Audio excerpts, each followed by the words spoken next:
This week on 3D Archery, yep, got another bow.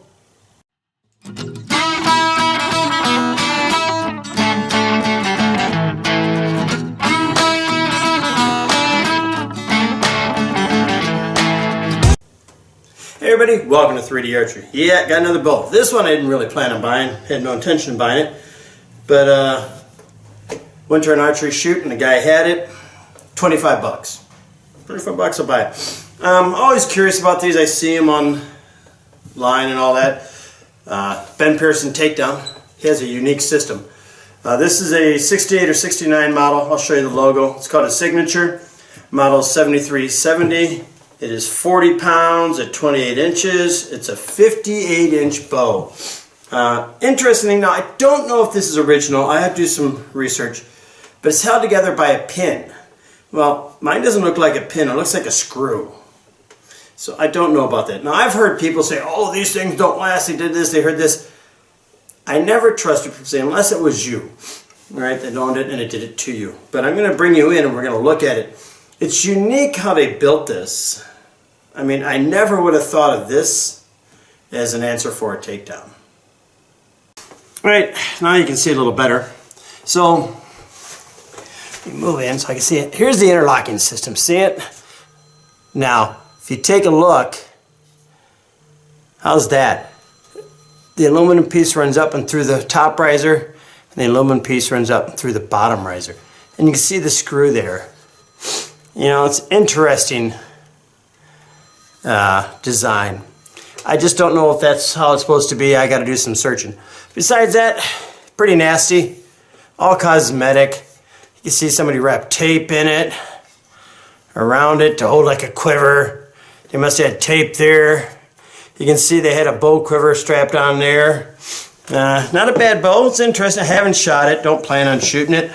This is going to be mainly just a restore. I'll probably just give it away when I'm done. Well, the pin does, whatever this is, oops, sorry. Whatever this is, it does go all the way to the back. All right. Interesting. I mean, you can see the junk on it. Oh, it should come off the wood. That logo right there, you can identify the year by the head and whether the letter arrow goes through the letters. And that's what tells me it's a 69 model. 68, 69. They changed them every 2 years. All right. I'm going to go up, do some research, and maybe I'll be able to give you a little bit of history on this. All right, everybody.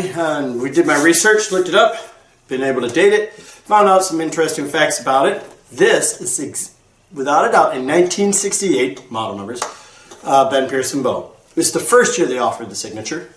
And here is the page from the catalog right here. Now, I'll give you some highlights of it. Draw weight, they offered in anywhere from 40 to 65 pounds. The draw length is designed for a 26 to 30 inch draw. It is a 58-inch bow. What they call the fist meal, which we all call brace height, is 7 1/4 to 8 inches. The wood is babinga. The aluminum claims it's a 6061 TC hardness, and its government specification QQ Alpha 325 Bravo. Don't know what that means. Don't work with metal. Can't tell you.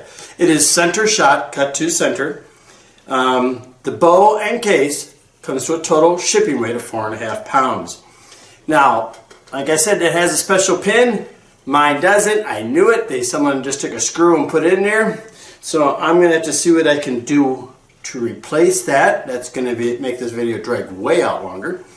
They claim the bow is based on Ben Pearson's personally designed takedown bow. All right? They claim in the design process of this bow and testing, this bow was drawn 39,000 times to prove its worth. They shot over 1,000 arrows from it. Right? Now, in 1968, the model 7330 bow, which is the bow itself, was $60. The model 7331 is the bow and a case, and that was $70. Right? And the case itself was called a model 8610, and that cost $15. Now, for an extra $5, they paint your bow camouflage. Now here's an interesting part. The 7331 bow and case was $70 in 1968. But in 1969, that price went up to $85. So obviously something got affected into it. All right, so that's the history of the bow. It didn't last that long. By 68, 69, Ben Pearson sold the company in 68, I think it was, or somewhere in there. And then the other company took it over, you know, and they changed out designs. They put it on everything else and all these others. So it's a very short-lived design model bow. Done stripping, right? I'm going to show you it now. It's a little dusty. Didn't really wipe it down. There it is, stripped. I'm going to bring it in. Excuse me while I get up. I'll show you some interesting things on the metal. Look there, it's like discolored. See it? First I thought it was plastic, you know, and they just spray painted metal, but no, it's actual aluminum. So there it is. Yeah, don't mind mine. I haven't cleaned it off. Stripped it all down. It's pretty easy to strip. I still find that interesting as all can be. You know, same thing here. Interesting as all can be. All right. So there it is. I'm going to finish it. Once I get it finished, I got to figure out how to replace that pin. I have some ideas. I got a micrometer. I'm going to measure up the different holes, and I'll have something made out. I'll just get a rod and thin it down on my own. Because what it is, so I'll show you. It's just pin threads. Actually, it's on the bottom, I think. Whichever one's the furthest up. Nope, it's this one. So pin threaded. The last one is threaded. It's an interesting design. So the first two secure it in, and this stops the pin from coming out. All right. So now we know the history of it. Now I just got to do a little bit more work. All right, everybody. It's been a few months since that last video, like half a year or more. And the reason is I couldn't get that one part, that pin. I couldn't make it. I'm not that good of a machinist. And a gentleman on Facebook, a friend of mine, bought one, knew a guy, and we're talking about it back and forth via emails, and he knew a friend who's a machinist, and he had him make me this pin. I'm not going to say his name, but I will say thank you so much, because I'm telling you what, I'm so appreciative of what you did for me. The reason I'm saying his name is in today's world, people are going to write to him, bother him and all that, and I don't have his permission for you to do that, so I'm not going to do it, but thank you so much. This thing is awesome. One thing he told me about it, which is really interesting, is, you know, this is aluminum, this is steel, and I guess the original ones were steel too. And he's telling me you got to be careful with it. You have to lube them with grease, because if they get wet, I guess they interact, and it's bad for both of them. And I bet you people that talk about these breaking, bet you that's probably what happened, was they didn't do the proper maintenance on it. I love this bow. I'm going to say that right now. And I'm really into it because I like seeing people's answers to a question. And the question was, how do you build a sturdy, heavyweight takedown bow? And this is what Ben Pearson came up with. The interlocking system you can see there, which is going to stop it from going left to right, and this pin, which goes in, it's a staggered pin, so it's thicker in the front, wears its way down, and at the back half here, it's threaded. And I'm telling you, it's an ingenious answer to the question. So now you can take a normal size bow, 60 inches, and break it down almost in half, right? I've let multiple people shoot this, and everybody has come back with the exact same opinion.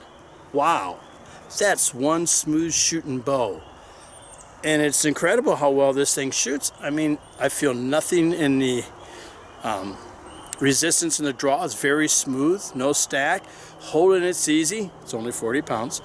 And when I let go, there's no hand shock, and the noise is pretty quiet. Now my string's gonna probably stretch, and I'll have to redo it. I didn't really tune this. I just slapped the string on, got rough brace height. My knock point's a little bit low, but I can deal with that, right? And I'm having a ball with it. In fact, I'm having so much fun, I'm thinking about, you know what? Maybe I should practice writing and take this out some more. That is the curse of being bi-handed. Wait, they don't call it bi-handed. They call it omnidirectional. No, that's not. Ambivalent. Yeah, that's it, ambivalent. All right, ambidextrous. All right, I'm gonna grab some arrows, take some shots, and let you listen to it, and I'll tell you how it feels when I'm shooting it. All right, everybody, get them on. I'm gonna use a glove. I'm gonna shoot 3 arrows, split-fingered, and 3 arrows, 3 under with a tab, just so you can hear the difference in sound. They're not louder, but they do make a different tone. Alright, I'm not going to show you the downrange because I don't shoot right-handed a whole lot anymore, but it's cool. You can see my knock point's a little low. I didn't put these on here. They came on here by Joeyana, which is nice of them. I appreciate that. But I'm just here to test it and see how it goes. Alright, see what we got here. Yeah, let's do it right.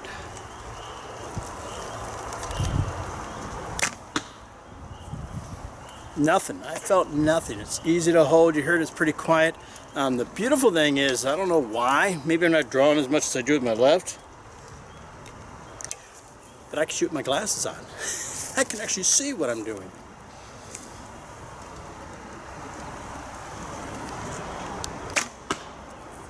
Gotta get a good group. This thing just shoots pretty good. Arrow's not tuned. 600 spine, 145 grain point. But I don't care, they shoot good enough for me. Last one, split fingered. Not bad, right? I mean, pretty quiet. You know, if I played with it, took the time to do it all right, but I'm not going to shoot it that much. All right, going to my homemade right-handed tab. We'll shoot 3 under. I will say right-handed, I can get a better release split finger than I can 3 under. Don't know why.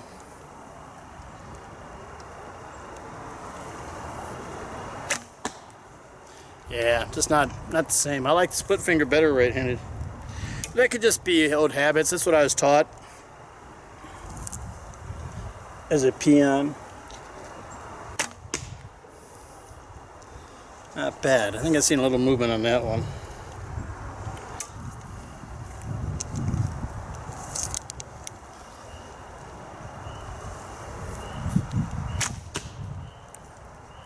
Hit an arrow. I'm telling you, the group's like, okay, I'm about 15-20 yards away. My group's like that, and I don't shoot right-handed much, and I'm shooting pure instinctive. Pleasurable bow. I'm telling you, I've heard people tell me, oh, I know one guy that had one and it broke. I question that, because some of the people that tell me that, I go, yeah, who's your friend? I'd like to talk to him. Oh, I don't remember his name, and, you know, it's all the vague. I think it's a lot of hearsay, you know, the bias from some people. But another thing I think it is, I looked at some of the older ones, the pictures, can't say this for sure, but I don't think they have this ridge that goes this far up into it, you know, and this far down into it. I think they're a lot shorter. Maybe that could be the reason they're a little unstable. But they used this design for a lot of years, you know, and this one, look, when they say they fail a lot, this is 50 years old, this bow. And Lord knows what has been done to or how people treated it. But I'm going to treat it right, and I'm going to take care of it. But I got me a cool bow, one I've always wanted, the Pearson Special from 1968 or 69, I think it is. Right? It's a pretty cool bow, and if you can find one, you know, it's a neat little piece of history. And it's a unique answer to a question, how to build a takedown bow. All right, so if you find one, check them out on eBay. You never know, you might like it. I do. I love this thing. This is going to go on my wall. I ain't getting rid of this one. And once again, thank you so much for this. Don't want to say name because I don't want to get you bothered and all that other stuff. But we talked on the phone, great guy, and this is what traditional archery is all about. Somebody finds out somebody needs something, and they take care of us, and that's what I love. All right, boys and girls, thanks for watching. Hope you enjoyed my Pearson special, and I'll see you next time with an all-new episode of 3D Archery.